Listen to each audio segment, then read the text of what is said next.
it comes to the Norsat scandal, the Liberals just can't keep their story straight. First, the Prime Minister claimed the U.S. is on board, but they aren't. Then he said the deal was subject to a strict national security review, but it wasn't. In fact, the Prime Minister's own cabinet decided to skip that review. Wow. This deal puts Canada and the U.S. at risk. Without rigid security checks, the Liberals still gave it the green light.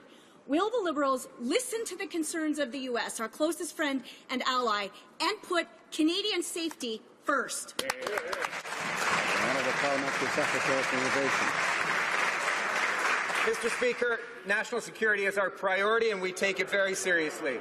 All the investments reviewed under the Canada Investment Act are subject to a multi-stage national security review process conducted by our security agencies. That process was followed. The national security community conducted a review, consulted who they had to consult, had the facts in front of them, Mr. Speaker, and gave us a recommendation that this transaction did not put into jeopardy national security. No transaction, Mr. Speaker, would take place if it did not uphold and satisfy this criterion. The Honourable Member for Lakeland. Mr. Speaker, the Liberals are hiding how dangerous this deal is for both Canada and the U.S. Nobody buys that. Michael Wessel from the U.S.-China Economic and Security Review Commission said this: the sale of Norsat to a Chinese entity raises significant national security concerns for the United States, as the company is a supplier to our military. The Liberals claim they've consulted the U.S., but they won't say who or why or how or when. Nothing adds up. Will the minister finally tell Canadians which U.S. officials they consulted with and if they agreed with this deal? Honourable Parliamentary Secretary. Mr. Speaker, I'm quite frankly surprised that the party opposite doesn't trust our national security agencies and doesn't trust the opinions that they give. Mr. Speaker, we have a process in place under the Investment Canada Act.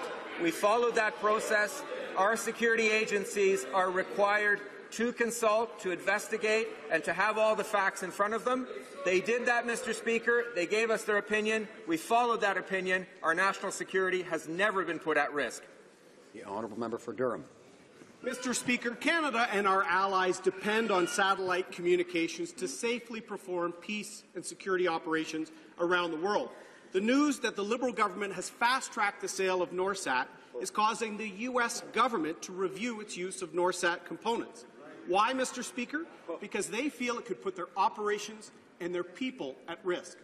My question is for the Minister of National Defence. Why is this Liberal government putting the security of Canada and our allies at risk, all to appease the Chinese government? The Honourable Parliamentary Secretary, the Minister of Innovation. Mr. Speaker, nothing could be further from the truth. We are not compromising our national security. We are not compromising our national interest. We are, in fact, trying to balance our national interest, Mr. Speaker. We relied on a process, Mr. Speaker, that put our national security first and foremost. That process was followed. Our national security agencies did their due diligence. They investigated the transaction. They had all the facts in front of them. Mr. Speaker, they gave us their opinion. We're following that opinion. We trust our national security agencies. We will never put our security at risk. The Honourable Member for Durham. Mr. Speaker, this Prime Minister has attended Cash for Access fundraisers with Chinese billionaires. He's publicly expressed his admiration for the basic dictatorship in China. Chinese interests are funding a statue of his father. And now the Prime Minister is fast-tracking the sale of Canadian businesses to China without full security reviews. Our former ambassador to China has called this Prime Minister's approach naive and worrying. I agree, Mr. Speaker. Has the government House Leader asked the Ethics Commissioner about possible conflicts of interest with respect to the Prime Minister and transactions involving China? Good question. Honourable Parliamentary Secretary and Minister of Innovation. Mr. Speaker, there's a very clear process envisioned under the Investment Canada Act. It's a multi-step process that requires our national security agencies to look at the facts, get the facts in front of them, and make a national security recommendation. We followed that process, Mr. Speaker, to the letter. We followed their advice. We trust our national security agencies who have done their due diligence, and we have undertaken this multi-step process as it should have been undertaken. Honourable Member for Rosemont-la-Petite-Patrie.